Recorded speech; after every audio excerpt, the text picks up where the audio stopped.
Video like जरूर कर लीजिए और ऐसे वीडियो लगातार फ्री में पाने के लिए चैनल को तुरंत सब्सक्राइब कर लीजिए और बेल आइकन को जरूर टैप कर लीजिए ताकि आगे भी सारे वीडियो आपको मिलते रहे। यूट्यूब में फॉलो करते हैं तो प्लीज ये वाला फ्री टेलीग्राम चैनल जरूर ज्वाइन कर लीजिएगा। सारे नोटिफिकेशन सारे अपडेट यहीं पे आते हैं। ध्यान। नमस्कार साथियों, पंचायती राज की सीरीज में आपका स्वागत है। पहले मैं अपना परिचय देता हूं। मैं हूं ग्राम पंचायत या ग्राम विकास अधिकारी निशित मिश्रा। ठीक है, ऐसा मैं इसलिए कह रहा हूं क्योंकि जो हमारी वैकेंसी थी वो थी ग्राम विकास अधिकारी के नाम से, वीडियो के नाम से, लेकिन मेरा जो रैंक है वो है ग्राम पंचायत अधिकारी का। हालांकि ग्राम पंचायत अधिकारी और ग्राम विकास अधिकारी एक ही होते हैं, रैंक एक ही होता है। ठीक है, बस डिपार्टमेंट का अंतर है। ये बात मैं पहले भी आपको बता चुका हूँ। तो चलिए, मैंने इसकी सीरीज शुरू की थी तो बहुत लोगों ने कमेंट किया कि सर इसको जारी रखिए। तो चलिए, उसी क्रम में मैं आपके लिए आज एक लेक्चर लेके आया हूँ। ठीक है, अब इस लेक्चर में मैं यहाँ आपको चीज़ें बताऊंगा और वो कुछ चीज़ें जो है आपको यहाँ पर स्क्रीन पर दिखाई भी दी जाएंगी, जिन्हें आप चाहो तो नोट कर लेना। मेरे हिसाब से तो आप इन्हें नोट करिए, ये इंपॉर्टेंट है। अच्छा, एक चीज़ मैं बिल्कुल क्लियर कर दूं कि यहाँ जो भी मैं पंचायती राज के बारे में चीज़ें आपको बताऊँगा, ये मुझे यूपी के संदर्भ में मैं आपसे बात करूँगा। ठीक है, दूसरा, ये जो मेरे पास जानकारी है ये खुद जो है सरकार ने जो हमें साहित्य दिया है पढ़ने के लिए, वहाँ से है। तो इसमें मेरा कुछ नहीं है, ना ही ये कोई बुक है, ऐसा कुछ नहीं है। ये जो है एक सरकारी दस्तावेज है जो हर ग्राम पंचायत अधिकारी को मिलता है जब वो ट्रेनिंग करता है तब। यहाँ पर आप देख सकते हैं, उल्टा लिखा आ रहा होगा ये। ठीक है, यहाँ पर आप देख लीजिए, ये लिखा हुआ है नव चयनित ग्राम पंचायत अधिकारियों के प्रशिक्षण हेतु संदर्भ साहित्य। तो ये खुद जो है पंचायती राज जो निदेशालय है, जिसे हम प्रिट कहते हैं, वहाँ से हमें मिलता है। ठीक है, कुछ इस तरीके की डायरी भी हमें मिली है। ठीक, इसको आप देख लो। ठीक है, इस तरीके की डायरी है और इस पे पंचायती राज लिखा हुआ है, यहाँ पर आप देख सकते हैं। ठीक, इसमें भी बहुत सारी चीज़ें होती हैं। चलिए, तो मैं बिल्कुल आपको ये मैं बिल्कुल स्पष्ट कर दूं कि ये जो भी मैं आपको जानकारी दूंगा, ठीक है, ये मुख्य रूप से उत्तर प्रदेश के संदर्भ में है। उत्तर प्रदेश में जो पंचायती राज का स्ट्रक्चर है उसके बारे में, जैसे मैंने लास्ट वीडियो में बताया था कि जो ग्राम पंचायत बनेगी यथासंभव वो 1000 की आबादी पर बनेगी। तो नीचे एक व्यक्ति ने कमेंट किया कि हमने जो है 500 भी पढ़ा है। वो सही हो सकता है, वो ऑल इंडिया लेवल के लिए है। जैसे अगर आप पहाड़ी क्षेत्रों में जाएंगे तो वहाँ पर ग्राम पंचायत के गठन के लिए 1000 की आबादी का क्राइटेरिया नहीं है, वहाँ 500 ही है, क्योंकि पहाड़ों पर इतनी आबादी आपको मिलेगी नहीं एक जगह, तो फिर कभी पंचायत बन ही नहीं पाएगी। तो ये चीज़ यहाँ पर समझने वाली है। यहाँ जो भी मैं जानकारी दूंगा ये उत्तर प्रदेश के संदर्भ में आपको दूंगा, पहले ही क्लियर कर दूं मैं, है ना। फिर आप जो है कहीं पढ़ो तो कुछ का कुछ हो, फिर आप मुझे घर आओ कह रहे नहीं, कुछ भी बोल देते हैं। तो इसलिए मैं आपको पहले ही बताता हूँ, यहाँ जो भी मैं इन्फॉर्मेशन दूंगा वो उत्तर प्रदेश पंचायती राज अधिनियम के आधार पर ही दूंगा। ठीक है, तो आज का जो हमारा टॉपिक रहेगा, हम स्पेशली बात करेंगे ग्राम पंचायत के बारे में। ठीक है, ग्राम पंचायत क्या होती है। ठीक है, तो देखो पंचायत बेसिकली क्या होती है, पहले आप ये समझो पंचायत क्या है। तो पंचायत है 5 लोगों का समूह, इसी से बना है शब्द पंचायत, है ना। जहां पर लोग बातचीत करें उसी को हम पंचायत कहते हैं। अच्छा, बातचीत क्या, बातचीत व्यर्थ बातचीत नहीं कि फालतू बातें चल रही है, नहीं। बातचीत अपने क्षेत्र के विकास के लिए, अपने क्षेत्र को कैसे हम बेहतर बना सकते हैं, तो उसके लिए जब कोई क्षेत्र के प्रबुद्ध लोग, विद्वान लोग मिलकर के बैठते हैं तो उसी को कहा जाता है पंचायत। ध्यान रखना। अब इसका अपने आप में हिस्ट्री भी है, पंचायत का जो है अपना इतिहास भी है। वैदिक काल में भी आप देखेंगे, पूर्व वैदिक काल में भी, उत्तर वैदिक काल में भी, और गुप्त काल में भी हम देखते हैं। वो बहुत लंबा है, मैं उस पर नहीं जाऊंगा, मैं सीधे अभी जो स्थिति है उसके बारे में बात करूंगा। ठीक है, तो अभी की अगर हम बात करें तो पंचायत का सबसे पहले स्थापना देखेंगे हम। पंचायत की जो स्थापना है वो यथासंभव 1000 की आबादी पर होगी। ठीक है, सरकार जो है आज के समय में उत्तर प्रदेश में जो पंचायतों का गठन करती है वो सामान्य रूप से 1000 की आबादी पर करती है। ठीक है, हाँ, और इसके लिए वह जो है कुछ कुछ समय पर परिसीमन भी करती है। ये भी एक महत्वपूर्ण चीज है। ठीक है, ध्यान रखिएगा। सरकार चाहे तो इसके लिए क्षेत्र का निर्धारण भी कर सकती है कि कितना एरिया, यानी परिसीमन का मतलब वही हो गया कि कितना एरिया एक पंचायत के क्षेत्र में आएगा। ये बात महत्वपूर्ण है, याद रखना। ठीक है, दूसरा आप ध्यान रखेंगे, प्रत्येक पंचायत क्षेत्र के लिए उस पंचायत क्षेत्र के नाम पर एक ग्राम पंचायत संगठित की जाएगी, यानी ये ग्राम पंचायत बनाई जाएगी। ठीक है, हाँ, ग्राम पंचायत कब बनेगी? ग्राम पंचायत तब बनेगी जब एक प्रधान होगा तथा उसके 2/3 सदस्य चुनाव के माध्यम से आएंगे, तब गठन होगा पंचायत का। ध्यान रखना। ठीक है, हाँ, यानी पंचायत कब बनेगी? जब एक प्रधान हो और उसके सदस्य हो 2/3 कम से कम सदस्य हो, और मतलब जो सदस्य हैं उनमें से 2/3 कहाँ से आए? चुनाव के माध्यम से आए, ये महत्वपूर्ण है। ठीक है साथियों, यूपीएससी की बीपीओ परीक्षा का एग्जाम 27 अप्रैल को होने वाला है। तो इसके लिए स्पेशल बैच लॉन्च कर दिया है स्टडी फॉर सिविल सर्विसेज में। इसमें आपको बहुत ही कम समय में और बहुत ही कम पैसे में आपको कंप्लीट तैयारी करवा दी जाएगी पूरी की पूरी। यहाँ पर आप देख सकते हो मेंस का कंप्लीट स्टडी मटेरियल बैच आपको मिल जाएगा केवल 800 रुपये में, जिसमें आपको वीपीओ के लेटेस्ट ट्रेंड और पैटर्न के अकॉर्डिंग और ऑफिशियल सिलेबस के अकॉर्डिंग सारे की सारी चीज़ें दे दी जाएंगी। बेसिकली 3 चीज़ें आती हैं इसमें, पंचायती राज आएगा, कंप्यूटर आएगा और उत्तर प्रदेश स्पेशल आएगा। तो ये तीनों की तीनों चीज़ें जो है आपको 30 दिनों के भीतर दे दी जाएंगी और फिर जो है आपको बाकी का पूरा जो समय है वो केवल रिवीजन के लिए आपको मिलेगा। तो बहुत आसानी से आप इसमें तैयारी कर सकते हैं। आपने पहले से तैयारी कर रखी है तो आप चाहें तो केवल टेस्ट सीरीज भी ले सकते हैं मात्र 400 रुपये में। इसमें 20 फुल लेंथ टेस्ट सीरीज आपको दे दी जाएंगी, जिसमें सिलेबस के अकॉर्डिंग मोस्ट एक्सपेक्टेड क्वेश्चंस आपको लगवा दिए जाएंगे। आप चाहें तो इसके पेड क्विज भी ले सकते हैं मात्र 500 रुपये में, जिसमें आपको टेलीग्राम पर लेटेस्ट ट्रेंड और पैटर्न के अकॉर्डिंग पेड क्विज लगवा दिए जाएंगे। ठीक है, और आप पूरा का पूरा बैच लेना चाहे तो इसमें अभी आपको 200 रुपये की छूट भी मिल रही है। मात्र 1500 रुपये में आप पूरा का पूरा बैच ले सकते हैं। बैच लेने के लिए साथियों नीचे दिए गए नंबर्स पे आप कॉल कर लीजिए। धन्यवाद। हाँ, यानी 2/3 सदस्य चुनाव से आने चाहिए और प्रधान जी चुनाव से आने चाहिए, तब गठन होगा किसका? पंचायत का। और ये जो मैंने नियम आपको बताया है ये है पंचायती राज एक्ट की धारा पंचायती एक्ट की धारा नंबर 12(1) का के अंतर्गत ये नियम आता है, ध्यान रखिएगा। ठीक है। हाँ, अगर हम बात करें सदस्यों के बारे में तो ग्राम पंचायत में एक प्रधान होता है, सबको पता है। ठीक है, बाकी मेंबर होते हैं। मेंबर्स के बारे में आपको पहले ही बता चुका हूं। सदस्यों की हम बात करेंगे तो उत्तर प्रदेश में, स्पेशली उत्तर प्रदेश में 1000 की आबादी पर एक प्रधान होगा, 9 सदस्य होंगे। 1001 से लेकर के 2000 तक की आबादी पर एक प्रधान होगा, 11 सदस्य होंगे। 2001 से लेकर 3000 तक की आबादी पर एक प्रधान होगा, 11 सदस्य होंगे। ठीक है, सॉरी, हाँ, थोड़ा सा मैं आपको फिर से बता देता हूं, थोड़ा मैं कंफ्यूज हो रहा हूं। तो 1000 की आबादी तक सदस्यों की संख्या होगी कितनी? 9। एक प्रधान होगा, 9 सदस्य होंगे। ठीक है, 1001 से लेके 2000 तक की आबादी पर एक प्रधान और 11 सदस्य होंगे, और 2000 से लेकर के 3000 तक की आबादी पर एक प्रधान होगा तथा 13 सदस्य होंगे, और इससे भी अधिक आबादी अगर है तो फिर एक प्रधान होगा और फिर सदस्यों की संख्या होगी 15। ठीक है, बहुत ज़्यादा आबादी हो जाती है, मान लीजिए, है ना, 1000 में बहुत ज़्यादा 10,000, 15, 20,000 हो गई, तो फिर वो पंचायत नहीं कहलाएगी। फिर ऐसा क्षेत्र जो है वो नगर पंचायत में चला जाता है, क्योंकि इतना बड़ा एरिया हो जाता है, दुकानें उकानें खुल जाती हैं, तो वो फिर संक्रमण क्षेत्र हो जाता है। संक्रमण क्षेत्र मतलब कि गांव से कस्बे में चेंज हो जाता है, और जब कोई एरिया गांव से कस्बे में चेंज हो जाता है तो फिर वहाँ पर पंचायत काम नहीं करती है, फिर वहाँ पर नगर पंचायत आ जाती है, जो है पंचायती राज के अधिकार से बाहर है, वो फिर अलग चलती है। मतलब आधी तो पंचायती राज में ही है, बट उसका काम करने का तरीका अलग है। हम यहाँ पर बात कर रहे हैं वो केवल गाँव तक ही सीमित है।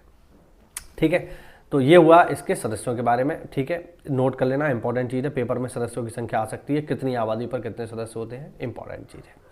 तीसरी चीज़ है चुनाव। ठीक है, तो ध्यान रखिएगा 73वें संविधान संशोधन के अंतर्गत ये नियम बनाया गया है कि पंचायतों के चुनाव की जिम्मेदारी राज्य निर्वाचन आयोग के पास है। याद रखिएगा, पंचायतों का चुनाव कौन करवाएगा? राज्य निर्वाचन आयोग। राज्य निर्वाचन आयोग का यह कर्तव्य है कि पंचायतों के मतदाता की सूची तैयार करे तथा स्वतंत्र और निष्पक्ष चुनाव संपन्न करवाए। याद रखना, यह काम भारत के चुनाव आयोग का नहीं है, बल्कि राज्य के चुनाव आयोग का है। स्पेशली याद रखिएगा। ठीक है, इसमें कंफ्यूज नहीं होना है बिल्कुल भी। ठीक है, प्रधान की हम बात करें, प्रधान का चुनाव कैसे होगा? तो पंचायती राज अधिनियम की धारा नंबर 11 खा 1।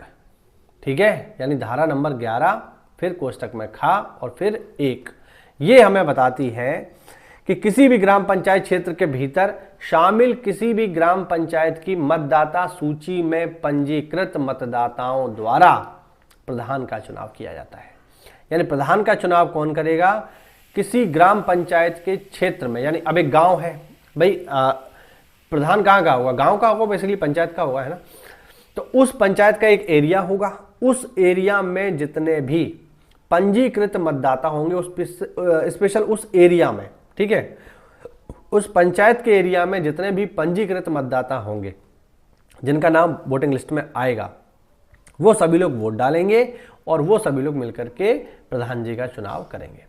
यहां पर यह भी महत्वपूर्ण है कि आप केवल अपने ही पंचायत के चुनाव में भाग ले सकते हैं। ऐसा नहीं कि मान लीजिए मेरा गांव है और मैं वोट डालने जा रहा हूं जो है 10 पंचायत छोड़ करके अगले जिले में, या मान लीजिए अब मेरा जो पड़ोसी पंचायत है वहां के प्रधान जी के लिए मैं वोट डालने जा रहा हूं, ऐसा नहीं हो सकता। आप केवल अपनी सीमा में, अपने ही क्षेत्र में जो है वोट डाल सकते हैं। अच्छा, एक चीज़ और यहाँ पे मैं क्लियर कर दूं कि पंचायत का मतलब आप ये मत सोचना कि एक गांव, ठीक है, एक गांव नहीं होता है। पंचायत में एक से अधिक गांव हो सकते हैं। जैसे मैं आपको बताता हूँ कि अभी मैं जहाँ पर अंडर ट्रेनिंग हूँ, एक क्लस्टर है पूरा, है ना, उस क्लस्टर का नाम है खुशकरी, और खुशकरी पंचायत में 6 गांव आते हैं, 6 गांव, ठीक है। एक अरहरपुर है, एक सूरतपुर है, एक बाबूपुर है, ठीक है, एक लक्ष्मीपुर है। इस तरीके से 6 गांव आते हैं। तो आप सोचो कितनी बड़ी पंचायत है ना।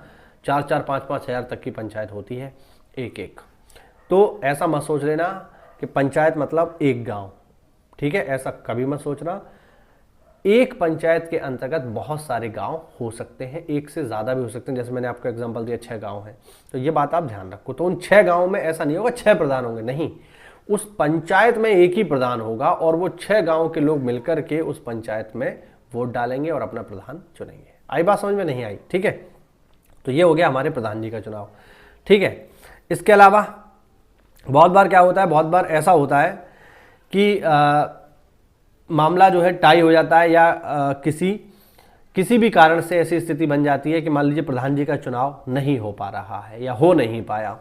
तो ऐसी स्थिति में क्या होता है, ऐसी स्थिति में बनती है प्रशासनिक समिति या प्रशासक। अगर प्रधान का चुनाव नहीं हो पाया किसी भी कारण से, कोई भी ऐसा कारण हुआ कि प्रधान का चुनाव नहीं हो पा रहा है, तो फिर एक प्रशासक समिति का गठन किया जाएगा। ये जो प्रशासक या प्रशासनिक समिति होगी, ये पंचायती राज अधिनियम की धारा नंबर 11 खा 2, कितना, धारा नंबर 11 खा 2 के अंतर्गत इसको बनाने का प्रावधान है। क्या होता है मैं आपको बताता हूं।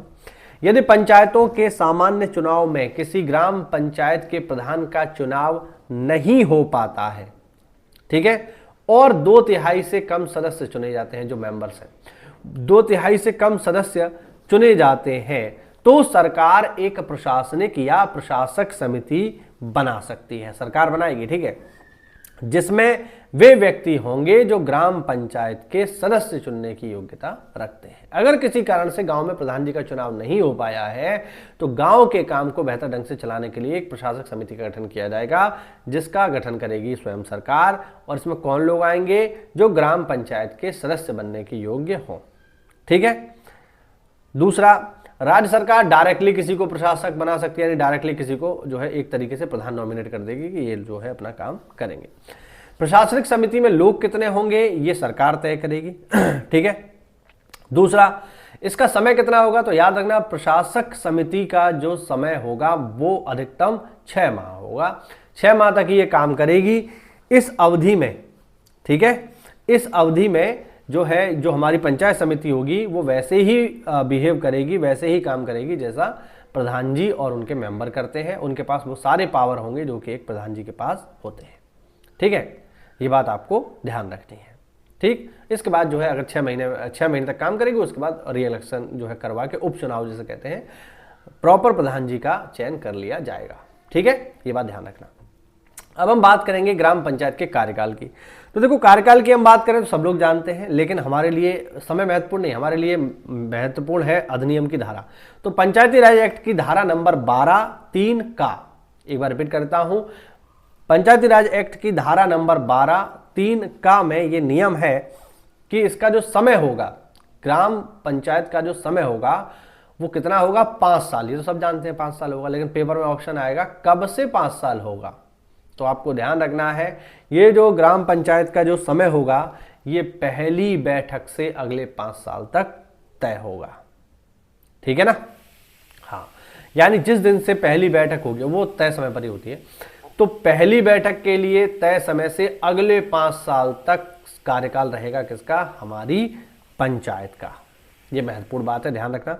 यदि 5 साल से कम, यदि मान लीजिए 5 साल से पहले इसको भंग कर दिया जाता है ना, मान लो 2 साल में भंग हो गई, तो फिर री इलेक्शन होगा, और री इलेक्शन होगा, दोबारा चुनाव होंगे, फिर से प्रधान जी आएंगे, और फिर जो नई पंचायत बनेगी वो काम करेगी शेष समय के लिए। ऐसा नहीं होगा कि उसको 2 साल, मान लीजिए कोई पंचायत चल गई फिर भंग हो गई तो फिर जो है इलेक्शन होगा तो वो फिर से 5 साल चलेगी, ऐसा नहीं होगा।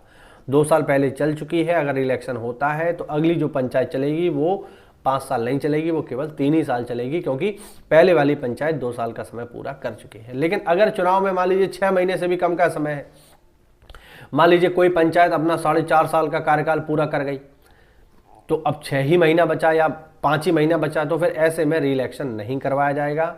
एक प्रशासक समिति या बेसिकली जब ऐसी स्थिति आ जाती है तो फिर जो चार्ज है वो एडीओ के पास चला जाता है, और एडीओ जो है वो ग्राम विकास अधिकारी के माध्यम से गांव में पूरा का पूरा काम करते हैं। उस समय प्रधान जी नहीं होते, सारी की सारी पावर जो है ग्राम विकास अधिकारी यानी आप लोगों के पास आ जाएगी जब आप बन जाओगे तो, ठीक है। जब इलेक्शन का टाइम आता है तो भी जो है क्या होता है, प्रधानों के बस्ते जमा हो जाते हैं, मतलब उनके पावर जो है चली जाती है, क्योंकि अब इलेक्शन आ जाता है, आचार संहिता लग जाती है, तो प्रधानों के पास कोई पावर नहीं रहती। तो ऐसी स्थिति में पावर जो है वो ग्राम विकास अधिकारी या ग्राम पंचायत अधिकारी और एडीओ साहब मिलकर के ये पावर अपने पास रखते हैं, ताकि जो पंचायत के काम है वो लगातार जारी रहे, ऐसा ना हो कि काम रुक जाए। तो ये भी चीज़ आपको ध्यान रखनी है, ठीक है, याद रखना। अब हम बात करते हैं बैठक की, जो इंपॉर्टेंट चीज़ है।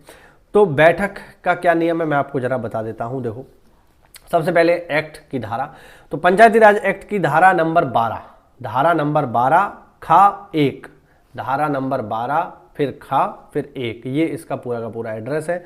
इसमें क्या बताया है, इसमें बताया गया है कि ग्राम पंचायत की माह में यानी महीने में ग्राम पंचायत की 1 बैठक होना आवश्यक, यानी महीने में 1 बैठक होनी जरूरी है, ये पंचायती राज एक्ट की धारा कहती है। मैं यूपी के लिए बात कर रहा हूं, फिर रिपीट कर दूं, मैं यूपी के लिए बात कर रहा हूं, ठीक है ना। और ये बैठक कहाँ होगी, तो देखो ध्यान रखना, ये जो बैठक है ये ग्राम पंचायत का जो कार्यालय होगा, यानी जहां पंचायत घर होगा वहीं होगी, ठीक है। ये बात आपको ध्यान रखनी है। सामान्य रूप से प्रत्येक पंचायत में पंचायत घर बन गए हैं, लगभग 90% बन गए हैं। जहां नहीं बने हैं उसके अपने अपने कारण है, भूमि का विवाद चल रहा है, भूमि का जो है निपटान नहीं हो पा रहा है, इस वजह से वहां पर नहीं बन पा रहे हैं। बाकी ज़्यादातर जगहों पर आपको पंचायत घर मिलेंगे, मोस्टली 99% जगहों पर आपको मिल जाएंगे।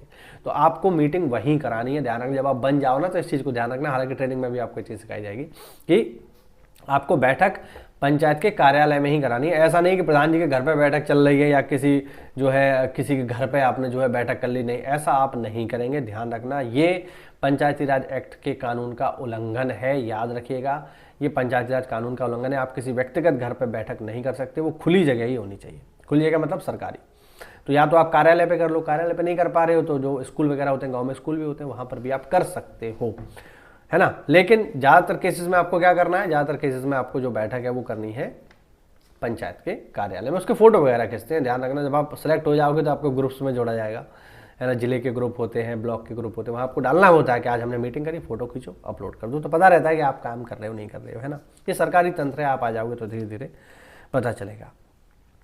तो कार्यालय पर महीने में 1 बैठक होगी।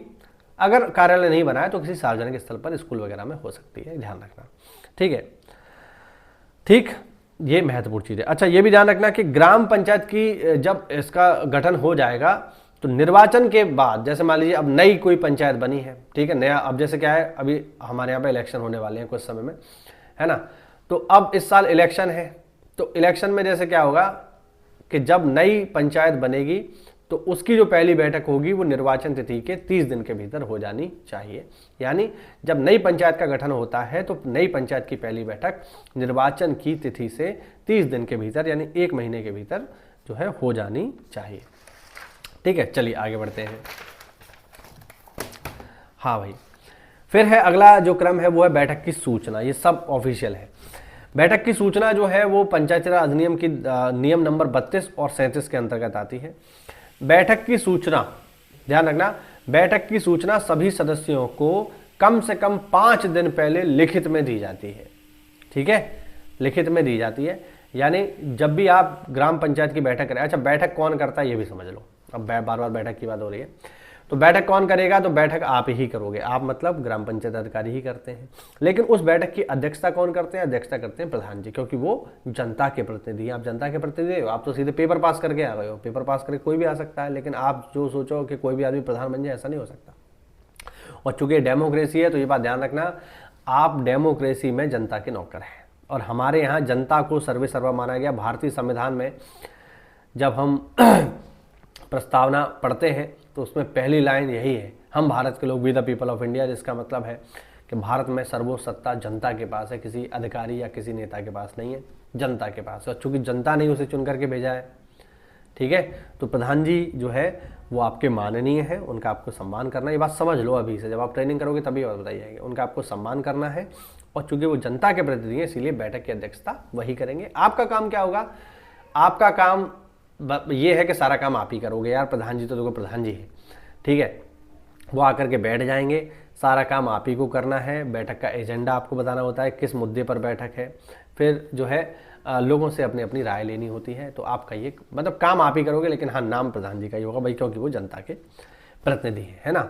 अच्छा, सूचना इसकी कैसे दी जाती है? तो वैसे तो लिखित में दी जाती है, ध्यान रखना, जो सरकारी नियम है वो मैं आपको बता रहा हूँ। लेकिन प्रैक्टिकली क्या होता है, सबके पंचायतों के व्हाट्सएप ग्रुप बने होते हैं, उस ग्रुप में डाल दिया जाता है, इस दिन आ जाना, लोग आ जाते हैं। और देखो मज़े की बात ये बताऊँ कि किसी भी मीटिंग में सारे सदस्य कभी आते ही नहीं है, ये प्रैक्टिकल बात है, मैं बहुत सारी मीटिंग ले चुका हूँ। कभी भी सारे सदस्य नहीं आएंगे, नहीं आएंगे, नहीं आएंगे, आप कुछ भी कर लेना। हाँ ये बात और है, किसी बढ़िया जो रंगारंग कार्यक्रम की व्यवस्था हो रही है तो लोग आ जाए, लेकिन अब सरकारी काम है यार। अच्छा, और दूसरी, अच्छा ना आने का एक रीज़न चलिए आपको और बताता हूँ। ना आने का एक रीज़न ये भी है कि इनको जो है मेहनताना बहुत कम मिलता है। आपको जानकर के आश्चर्य होगा कि जो सदस्य होते हैं पंचायत के, उनकी महीने की जो, क्योंकि हर महीने में एक बैठक होनी है, तो हर महीने की बैठक में जो उन्हें मेहनताना मिलता है वो बहुत कम है। आपको शायद हंसी आएगी, मात्र 100 रुपया बैठक का प्रावधान है। अब हर महीने में एक बैठक होगी, हर बैठक का 100 रुपया मिलेगा, तो महीने साल में 1200 रुपया ने मिलता है। तो ऐसा तो है नहीं कि कोई आदमी मेंबर बन गया तो बस मेंबर बन के ही उसका काम चल रहा है, ऐसा नहीं होगा। तो वो बहुत सारे काम फिर और भी करते हैं, है ना। तो ये एक रीज़न है कि वो सोचते हैं क्यों यार फालतू में जाकर के, अब बैठक होगी तो 1-1.5 घंटा इसमें जाता है। आप तो सरकारी हो जाओगे तो आप तो बैठोगे, प्रधान जी भी बैठेंगे, मेंबर्स को इतना कोई लोड नहीं है, ठीक है यार देखा जाएगा, इसीलिए आते नहीं है। लेकिन हाँ नियम यही है कि भैया आपको 5 दिन पहले लिखित में सूचना देनी होगी, ठीक है। या फिर इसके लिए दूसरा तरीका ये भी है, जो सरकारी तरीके वो मैं आपको बताता हूँ, कि जो गांव में सार्वजनिक स्थल है वहां पर आप जो है पोस्टर वगैरह चिपका दो, है ना, या फिर जो है लाउड स्पीकर वगैरह से इसकी सूचना दिलवा दो, लोग आ जाते हैं, नॉर्मल बात है, ठीक। ये हुआ बैठक की सूचना। फिर है बैठक बुलाएगा कौन?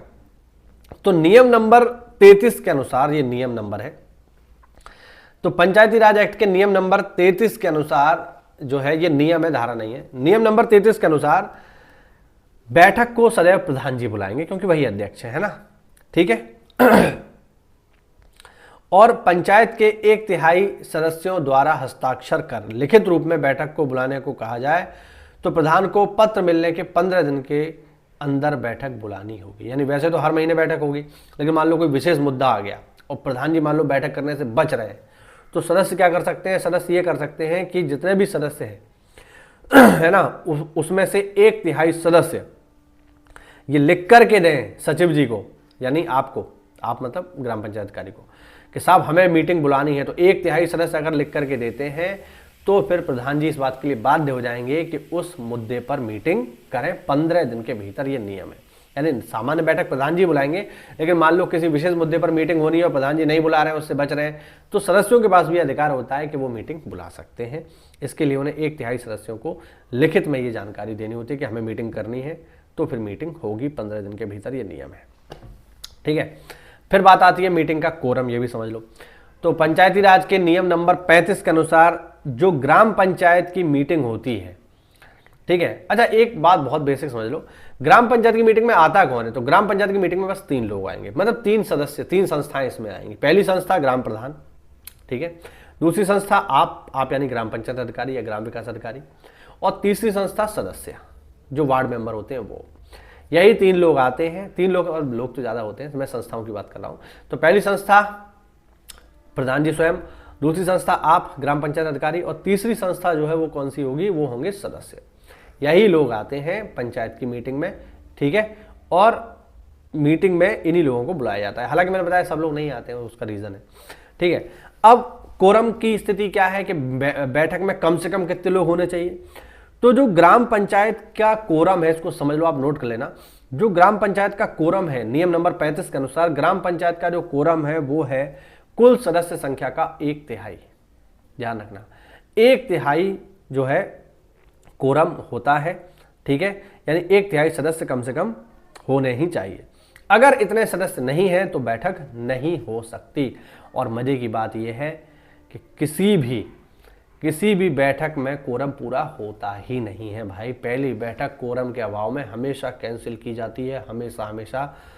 जब आप सिस्टम में आ जाओगे, मैंने इतनी सारी मीटिंग करी थी अभी जनवरी मतलब अक्टूबर से जनवरी के बीच में, और हर बैठक में क्योंकि लोग आएंगे नहीं, अब आप जबरदस्ती थोड़ी बुला लोगे। तो पहला जो बैठक होती है वो कोरम के अभाव में हमेशा स्थगित होती है, हमेशा कैंसिल होती है।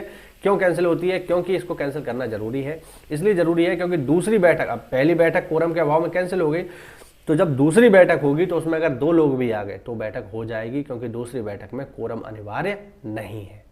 ये ध्यान रखना, इंपॉर्टेंट चीज आपको बता रहा हूं मैं, बिल्कुल फील्ड वाली भाई। यही सब करना है आपको नौकरी में आकर के, समझे? तो जो मैं झेल रहा हूं, जो मैं चीजें देख रहा हूं, वो मैं आपको बता रहा हूं। किताबी ज्ञान तो किताबी ज्ञान है, ये बात समझ लो, लेकिन ये बिल्कुल प्रैक्टिकल चीज है और यही सब आपसे पेपर में पूछेगा भड़ाभड़, समझे? क्योंकि यूपीएससी अब पहले वाला आयोग नहीं रहा है जो मैथ पूछे और रीजनिंग पूछे। सब जानते हैं यार, उन्हें पता है कि तो हमने पूछ लिया पेट में, अब हमें चाहिए सॉलिड नॉलेज। इसीलिए पंचायत राज एक्ट इसीलिए रखा गया है ताकि आपको पता रहे कि आप जो है जानते भी हैं या बस ऐसे ही आ गए हैं, समझे? तो ये नियम है, ठीक है। अब इस मीटिंग की अध्यक्षता कौन करेगा? तो मैंने बताया कि भाई प्रधान जी अध्यक्ष है, तो प्रधान जी ही इसकी अध्यक्षता करेंगे। अगर किसी कारण से प्रधान जी नहीं है तो उनके द्वारा मनोनीत कोई सदस्य, जो सीनियर सदस्य होते हैं, वो इसकी अध्यक्षता कर सकते हैं। अगर मान लो प्रधान जी भी नहीं है और उन्होंने किसी को नॉमिनेट भी नहीं किया है, तो फिर इसकी अध्यक्षता कौन करेंगे? एडीओ साहब करेंगे। एडीओ बहुत तरीके के होते हैं। एडीओ मतलब असिस्टेंट डेवलपमेंट ऑफिसर, जिसे हिंदी में कहते हैं सहायक विकास अधिकारी। वीडियो जब आप बन जाओगे तो आपका अगला प्रमोशन एडीओ के लिए ही होगा। ये जो सहायक विकास अधिकारी होते हैं, एडीओ होते हैं, ये बहुत सारे होते हैं, लेकिन यहां हम बात कर रहे हैं एडीओ पंचायत की। बहुत सारे क्यों होते हैं मैं आपको थोड़ा बताता हूं। एडीओ पंचायत भी होते हैं, एडीओ आपका एसके यानी समाज कल्याण भी होते हैं, एडीओ कृषि भी होते हैं, एडीओ आईएसबी भी होते हैं। तो बहुत सारे एडीओ होते हैं, आपको बहुत सारे एडीओ मिलेंगे जब आप जॉब में आ जाओगे तो। लेकिन यहां पर हम किसकी बात करेंगे? एडीओ पंचायत की। उनके आगे लिखा होता है एडीओ पी फॉर पंचायत। तो अगर किसी मीटिंग में प्रधान जी भी नहीं आ पा रहे हैं, मेंबर्स भी नहीं है, तो फिर ऐसी स्थिति में उस मीटिंग की अध्यक्षता कौन करेंगे? एडीओ साहब आ जाएंगे और वो अध्यक्षता करेंगे, ठीक है, ध्यान रखना। अच्छा सॉरी, थोड़ा सा यहां पर जो है थोड़ा गड़बड़ हुआ, मैं आपको बताता हूं।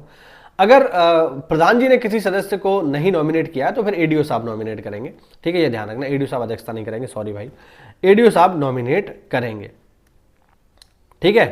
हाँ, तो ये आपको ध्यान रखना है। तो ये सब आपका जो है, ये सब नियम है, आपको इनको ध्यान रखना है, ठीक है। ये आपको कम से कम इतना पता होना चाहिए, ठीक। तो ये होता है, ये होती है ग्राम पंचायत, ठीक है। और ग्राम पंचायत में कौन कौन होता है, प्रधान जी कौन होते हैं, सदस्य कौन होते हैं, कितने सदस्य होते हैं, चुनाव कैसे होता है, बैठक क्या होता है, कोरम क्या होता है, ये सारे मुद्दों पर हमने जो है चर्चा करी, ठीक है। तो साथियों, उम्मीद करता हूँ ये सीरीज थोड़ा सा आपको पसंद आ रही होगी। और यहाँ पर देखिए, मैं नियमों के साथ साथ जो ग्राउंड पर चीज़ें हैं वो भी मैं आपको बता रहा हूँ, ठीक है। अगर ये पीडीएफ आपको चाहिए तो आप ज्वाइन करिए हमारा पेड ग्रुप, जो कि SCS पर चल रहा है, स्टडी फॉर सिविल सर्विसेज पर। मात्र 800 रुपये में पूरा का पूरा स्टडी मटेरियल आपको जो है वहाँ पर मिल जाता है। और आप थोड़ा सा उसको अभी से आप ले लोगे तो आपको काफ़ी समय में मतलब काफ़ी समय मिल जाएगा तैयारी के लिए। आप उसको ले लो, बेहतर है यार, कहाँ रिसर्च करते फिरोगे। तो पंचायत एक्ट तो बहुत बड़ा है, इतनी सारी। अब देखिए एक चीज़ आप समझ लो, UPSSC अब जो पेपर ले रहा है ना, वो स्पेसिफिक एग्ज़ाम जो ले रहा है वो सिचुएशन के हिसाब से ले रहा है, ठीक है। ऐसा क्यों? अब जैसे आप देखो, कुछ समय पहले पेपर हुआ फॉरेस्ट गार्ड का, सॉरी फॉरेस्ट दरोगा का। फॉरेस्ट दरोगा में उन्होंने क्या पूछा? फॉरेस्ट्री पूछी। क्यों? इसलिए पूछी क्योंकि आपको वही करना है। अब इसके एग्जाम में मान लो मैथ पूछ लेता है, या मान लो रीजनिंग पूछ लेता, तो कहाँ आती? आप फॉरेस्ट में जाकर कहाँ रीजनिंग में मैथ लगाओगे? या GS पूछ लेता, इतिहास पूछ रहा है साहब, कहाँ लगाओगे इतिहास आप? समझ रहे हैं? तो अब जो UPSSC का पैटर्न है वो बिल्कुल पोस्ट के अकॉर्डिंग बन गया है। जैसी पोस्ट वैसा सिलेबस। अब यहाँ पर आप देखो, आपको पंचायत में काम करना है, तो पंचायत में काम करना है तो ऑब्वियस बात है पंचायत के नियम आपको पता हो। आपको ऑनलाइन लेन देन करना है तो कंप्यूटर की नॉलेज आपको होनी चाहिए। यूपी में काम करोगे तो यूपी स्पेशल आपको पता होना चाहिए। तो ये 3 चीज़ें इसलिए सिलेबस में रखी हैं। लेकिन अब इसमें समस्या क्या है कि पंचायत एक्ट बहुत बड़ा है, कितना आप पढ़ोगे, क्या छोड़ोगे। इसीलिए ये आपको हेल्प करेगा कि आप जो है रिसर्च का काम आप मत करो, वो हमारे ऊपर छोड़ो। हमारे पास टीम है, SCS के पास बहुत बड़ी टीम है जो कि रिसर्च का ही काम करती है। तो आपको रिसर्च नहीं करनी है, आपको बस उतना पढ़ना है जो पेपर में आ जाए और बाकी आप पास हो जाओ। बाकी हम बैठेंगे, क्यों परेशान हो यार, मैं यहाँ हूँ। तो आपका जो भी डाउट हो आप मुझसे पूछिए, मैं धड़ाधड़ उसका जवाब दूंगा। ठीक है, तो बिल्कुल परेशान होने की आवश्यकता नहीं है। तैयारी करिए, मेहनत करिए, SCS हमेशा आपके साथ है। और मात्र 800 रुपये का मटेरियल है, जल्दी ले डालो यार। फिर कब लोग जल्दी लेके पढ़ाई करो और लगातार रिवीजन करो भैया, समय कम है। ये वैकेंसी बहुत अच्छी है, सच बता रहा हूँ आपको। जब आप पा जाओगे नौकरी तो ईश्वर को धन्यवाद दोगे कि भैया इससे बेहतर नौकरी मुझे नहीं लगता कोई और है। घर में नौकरी मिल जाएगी, मौज ही मौज है। आनंद ही आनंद का दूसरा नाम है ग्राम विकास अधिकारी या ग्राम पंचायत अधिकारी, सच बता रहा हूँ। ठीक है, और मतलब सारी चीज़ें आपको मिल जाएंगी जो भी आप दिमाग में सोचते हो ना। मैं बोल नहीं सकता कि यार वो भी मिलता है क्या, या उसकी कितनी व्यवस्था होगी, है ना, जो आप लोग कमेंट करते हैं। मैं या नहीं बोल सकता ऑफिशियली, लेकिन हाँ वो सब व्यवस्था है भाई, सब व्यवस्था है। सच बता रहा हूँ, सब कुछ है। बस आप एक बार आ जाओ और ये मौका आप जाने मत दो। केवल 800 रुपये का मटेरियल है, जल्दी ले डालो, खत्म करो इसको, खा जाओ, चबा जाओ बिल्कुल एकदम, समझे। जल्दी से ज्वाइन कर लो SCS को। और कोई भी डाउट हो कमेंट के माध्यम से पूछो। मिलता है अगली क्लास में, कुछ और इंपॉर्टेंट चीज़ें आपको बताऊंगा आपके एग्जाम से रिलेटेड। जय हिंद, जय भारत, वंदे मातरम।